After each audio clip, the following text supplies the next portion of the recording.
I want to be clear about something. This is not a good news story. This is a story about how Donald Trump and his cronies are trying to break our system in order to silence anyone who lawfully speaks out against them, and to send a signal to every American that they better think twice before they speak out, or they might be next. Federal prosecutors went to a grand jury to seek criminal charges against members of the United States Senate for something we said. They tried to have us charged and thrown into jail because we said something that they didn't like, because we repeated what the law actually is. This happened here. This is straight from the authoritarian playbook. This did not happen in Russia. Folks, this is the master alarm flashing for our democracy. It is threatening the very foundation of our system, that we have a right to free speech, to lawfully speak out and protest our government without fear of retaliation. Senator Slotkin and I, we did not ask for this. We're just the first through the breach. But you'll be damn sure that we are not going to back down. We've been in war zones for this country. We fought our country's enemies. This doesn't intimidate us. And we know that this is much bigger than the two of us. The most patriotic thing that any American can do right now is to continue exercising our rights, continue speaking truth to power, and not backing down. But to be clear, this is not about the content of this one video. Let's call it for what it is. The president is using our justice system to weaponize against his perceived enemies.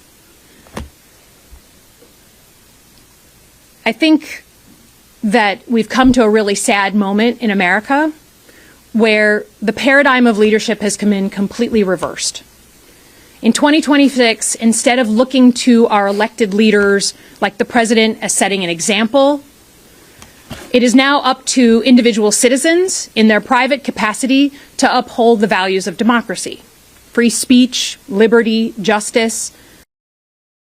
I appreciate Senator Tillis saying something. He's gone further than anybody else. But it's just a sad moment when anonymous grand jurors, just citizens called at random in Washington, D.C., have more bravery to uphold basic rule of law and stand for that than some of our colleagues here in the Senate. Both of us have put our lives at risk. Neither of us enjoy this. I certainly have worked alongside the FBI and the Department of Justice as a CIA officer my entire life. I have great respect for what the career professionals do. They keep us safe every single day. So I don't enjoy waking up and having those same organizations targeted and pointed against me for freedom of speech. I don't. But he's counting on us to feel weak in the knees and to bow out. And I think that's why we went the opposite direction, was to say that point directly to the president. In recent developments that have sent shockwaves through American political and legal communities, concerns are mounting over attempts by former President Donald Trump and his allies to undermine the integrity of the nation's democratic system. These actions appear to be targeted at silencing dissent and intimidating those who speak out against them. Reports indicate that federal prosecutors have taken unprecedented steps by convening grand juries to pursue criminal charges against members of the United States Senate, based solely on their statements or positions. This effort to leverage the justice system as a weapon against political opponents or critics marks a concerning shift in the country's legal landscape. The core issue, as highlighted by observers, is that these charges are being pursued because individuals have simply expressed their views, their right to free speech, and have reiterated the law as it stands. Critics argue that this represents a dangerous departure from judicial independence and an alarming move toward authoritarianism, reminiscent of tactics seen in countries with less democratic traditions.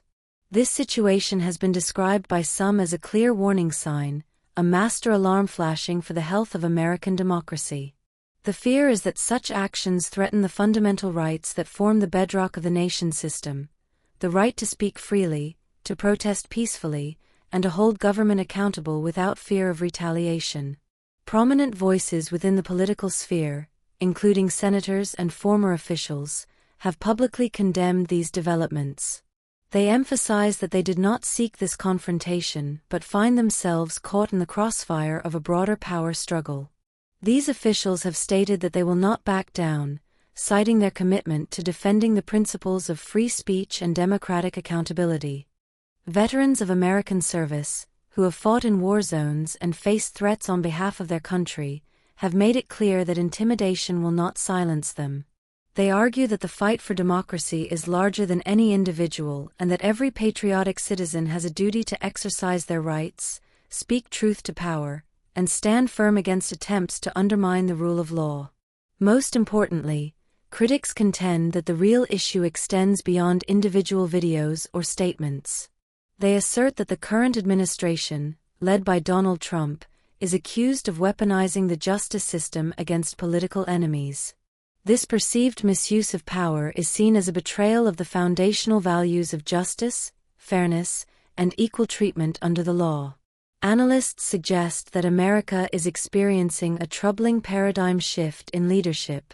Instead of guiding the nation by example, elected officials and citizens alike are being called upon to uphold democratic values independently.